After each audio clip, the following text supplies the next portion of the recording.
Hey everyone, today we're going to review everything that we've done in Unit 5, which was all about exponents and radicals. So let's start with radicals. So this first problem says, simplify the radical, and it's square root of 104. In order to simplify, you need to find the prime factorization of that number. So I'm going to write it here, 104. And we're going to do our factor tree. So I know that because it's an even number, I can divide by 2, so let's do that, and that would be 2 times 52. So 2 is a prime number, I'm going to circle it, but 52 we can keep breaking it down.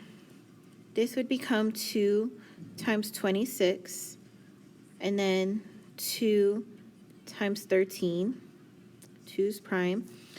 13 is also a prime number. So if you're not sure, remember that I did show you that you can use the internet and just Google is 13 prime. So those are all the prime numbers that go with 104. So that means that I can rewrite that radical as 2 times 2 times 2 times 13. Okay, and now we want to take out anything that is a pair. So because there is a pair of 2's, that's going to go to the outside of the house, but we only need to write it one time. Then this 2 is all alone, and this 13 is all alone, so they're going to stay inside of that house. So now what we would have is 2 on the outside, 2 times 13 on the inside. And then we're going to simplify this by multiplying. So in the inside, 2 times 13 gives me 26. So this would be 2 square root of 26 as our final answer. Okay, let's look at our next problem. It says, which expression is equivalent to 10 square root of 72? So obviously on the test, this is going to be multiple choice. So for right now, we're just going to work this out. 10 square root of 72. So first, let's simplify that 72 that's inside. So we're going to get the prime factorization like we did before. It's an even number, so I know I can divide by 2. And it would be 2 times 36. So 2 here. Then 36 is even, so 2 times 18. And then that's even, so it'd be 2 times 9. And then 9's not even, so I know I can't divide by 2, but I can divide by 3. It would split up to 3 times 3. 3 is a prime number. So all of those numbers there are the prime factorization of 72. So we can rewrite this as the 10 still needs to stay on the outside. And then on the inside of that house, I have 2 times 2 times 2 times 3 times 3. Okay, and just like before, when you have a pair, that can come outside. So I have a pair of 2's, so 1 2 is going to come to the outside, and I have a pair of 3's, so that will go to the outside as well. Now this 2 in the middle is all by itself, so that's going to have to stay inside. So I can rewrite this whole thing as remember that 10 is still there. We can't do anything to it right now, but we took out a 2 and we took out a 3. Then inside the house, we still have the 2. Now all we need to do is simplify by multiplying. So on the outside, 10 times 2 times 3 gives me 60, and then square root of 2. So this is our final answer. Okay, let's look at another one. Simplify the radical, and it's square root of 30. So just like before, let's get the prime factorization of 30. So it's an even number, so I know I can divide by 2. That would be 2 times 15. 2's prime. So now 15, it's not even, so I can't do 2, but I can divide by 3. It would be 3 times 5. 3 is prime and 5 is prime. So those are my prime factors. So I can rewrite square root of 30 as square root of 2 times 3 times 5. Now, we would circle pairs and we would take out anything that has a partner. But if you look at this, every single number is different, so there are no pairs. So when I simplify this by multiplying, it's just going to go back to square root of 30. So it stayed exactly the same as it was. So that means that that radical cannot be simplified. It would just stay the way it is. Okay, so that's pretty much all you need to know about simplifying radicals. Let's move on to exponential expressions. So this one here says, simplify the expression. I have 4ab to the 6th power c divided by 16a4b3c. Okay, so because they're dividing, it's a giant fraction, that is called the quotient rule, or quotient property, I should say. And what the quotient property tells me is that when I'm dividing letters, so a to the m divided by a to the n, I subtract those exponents. So that's what we're going to need to do when it comes to that expression. So first we start with the coefficients. 4 divided by 16. So it's still going to be a fraction. You can put it in the calculator and check, but we can simplify that fraction to 1/4. Okay, next, let's look at, let me erase that circle because it's kind of blocking some stuff. Then let's look at the a's. So I have regular a and then a to the 4th. That a on top doesn't have an exponent, so we know that there's an invisible 1. So when we do our a's, it would be a to the 1 minus 4. And then now let's do our b's. I have b to the 6th and b to the 3rd. So we're going to subtract those exponents, 6 minus 3. And then last we have those c's, and neither one of them has an exponent, so it's invisible 1s, so 1 minus 1. So if I simplify all of this, I would have a to the negative 3, b to the positive 3, and c to the 0. So anytime you have something to the 0 power, like 1 minus 1 is 0, you don't need to write it anymore. So I can simplify this even more. The other thing is I have a negative exponent. So whenever you have a negative exponent, that can move to the denominator. And what's cool is that we already have a denominator where that 4 is at. So I can simplify this as, let me write my fraction. Everything that's positive is going to be on top. So the 1 and the b to the 3rd power. And then because the 4 was a fraction, 1/4, 4 has to be on the bottom. But also because that a to the negative 3, we're going to move it to the bottom, and it's no longer negative anymore, and that c just goes away. So this is our final answer. Okay, let's look at our next one. This one says, the expression b to the negative 5 power times b to the 2nd power is equivalent to the expression b to the n. What is the value of n? So see how n is the little exponent? So they want to know that when you actually simplify and you combine, what is the exponent going to be? So here, because I have parentheses, that means that they want us to multiply. So this is the product property.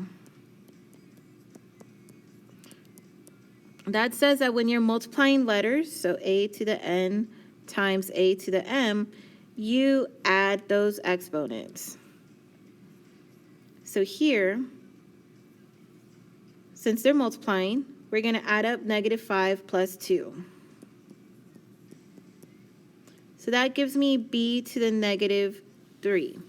So I know that when you see a negative exponent, you want to move it down to the denominator, and that is usually correct. But if you look at the problem, they're saying that it's equivalent to b to the n. This is already in that form, b to the n power. So that means that this exponent is what they want, n equals negative 3. And make sure that you put negative, or else it'll give you a wrong answer. Okay.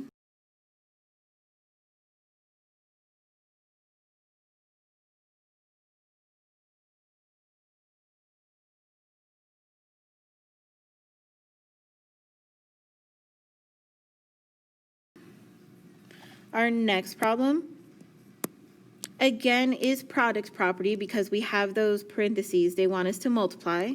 So we're going to start with our coefficients, 3 times 4.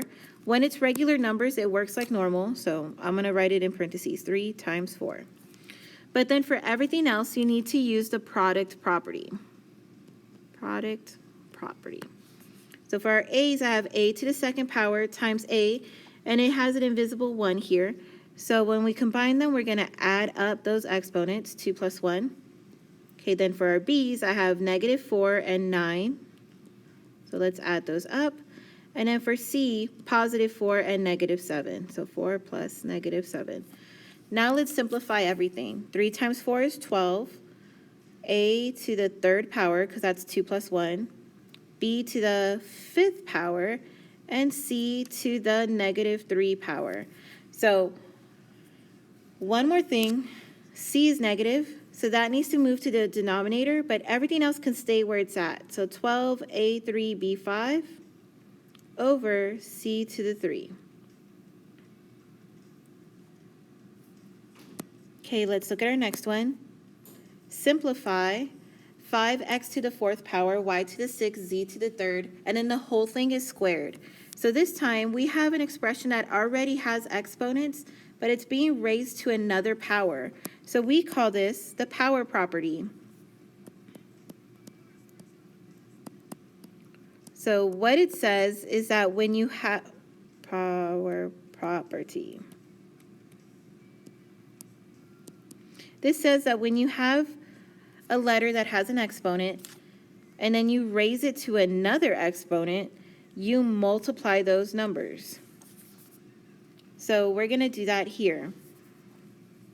So starting with that 5, it doesn't have an exponent, but we know that's an invisible 1. So that 2 needs to get multiplied.